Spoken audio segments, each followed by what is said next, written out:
હરે કૃષ્ણ. અમે ગુજરાતથી અહીંયા આવ્યા છીએ એક નાંદીપતિ ગૌશાળામાં નાની નાની ગાયોને જોવા અને ગાયોને લેવા માટે. અહીંયા બહુ નાની નાની ગાયો છે. કહેવાય છે કે ગાય ઘરની અંદર રહેવી જોઈએ, બહાર નહીં. કારણ કે આપણા ઉમરાની અંદર લક્ષ્મીનો વાસ હોય છે. એટલે ઉમરાની અંદર ગાય રહે. આપણા પહેલાના જમાનામાં આપણે ઘરના આંગણામાં ગાયને રાખતા, પછી ગાયને ગોવાળને ચરવા મૂકતા અને પાછા સાંજે ઘરે બોલાવી લેતા. તો આપણે બધાએ ધ્યાન રાખવું જોઈએ, ગાય આપણા ઘરમાં હોવી જ જોઈએ. અને આ ગાયનો બ્રીડ એટલે કે આ ગાયનો જે સર્જન છે એ આ ગૌશાળામાં છે. બાકી દુનિયામાં ક્યાંય નહીં મળે તમને, આખા વિશ્વમાં ક્યાંય નહીં મળે. નાનામાં નાની ગાય 1 ફૂટથી નેનો ગાય છે, એનાથી મોટી 1.5 ફૂટની, એનાથી મોટી 2 ફૂટની, એમ 3 ફૂટ 4 ફૂટ સુધીની ગાય તમે લઈ શકો છો. જેવી તમારી શ્રદ્ધા અને તમારી સવલત. તમે ગાયને જરૂર જોજો. આ નેનો ગાય છે, બહુ નાની સાઈઝની છે. જુઓ, અમારા એક 1.5 વેચ જેટલી આની સાઈઝ થશે.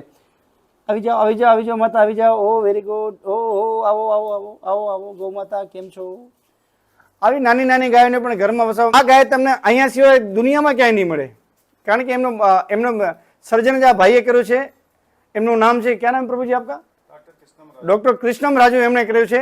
અને એમની પાસે એક નંદી છે, એમને જેને ગોપાલ છે, એનું નામ છે કનૈયા, અને એક ગાય છે ગોપિકા. એમને લગ્ન કરી અને એમમાંથી જ આ ગાયનો પ્રયોજન ચાલુ કરી નાની નાની નાની નેનો ગાય સુધી આવે છે પ્રભુજી. 1 ફૂટની ગાય સુધી પણ અહીંયા મળે છે તમને. 5 ફૂટથી લઈ અને 1 ફૂટની ગાય પણ તમને અહીંયા કને પ્રાપ્ત થાય છે. તમારે જ્યારે બી ઈચ્છા હોય ત્યારે રાજમંડળીથી, અહીંયા બહુ નજીક થાય, આંધ્રપ્રદેશના રાજમંડળી શહેરથી નાંદીપતિ ગૌશાળા કોઈ પણ કારવાળા કે ઓટોવાળા કે લઈ આવશે તમને.